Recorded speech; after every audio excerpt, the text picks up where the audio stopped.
করে শুয়ে দিতে হবে। এরপর রোগীর নাক এবং মুখ ভালো করে পরিষ্কার করে নিতে হবে। এরপর মাথার দিকে বসতে হবে, মানে অর্থাৎ যে কৃত্রিম শ্বাস প্রশ্বাস চালাবে তাকে কি করতে হবে, রোগীর মাথার দিকে বসতে হবে। মাথার দিকে বসে নাকটা চেপে ধরতে হবে। অনামিকা এবং বৃদ্ধাঙ্গুলি দ্বারা কি করতে হবে, নাক চেপে ধরতে হবে।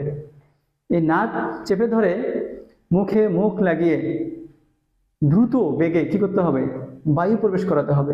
কিরকম দ্রুত বেগে? নর্মালি আমরা যেভাবে বায়ু নেই, বাইরে থেকে বায়ু যেভাবে নেই নর্মালি, তার থেকে দ্বিগুণ বেগে, এবং প্রতি মিনিটে 10 থেকে 20 বার এই কাজটা করতে হবে।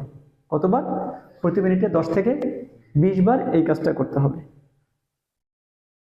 এবং এরপরে দেখা যাবে যে ফুসফুস আগের অবস্থায়, অর্থাৎ কি সংকোচন এবং প্রসারণে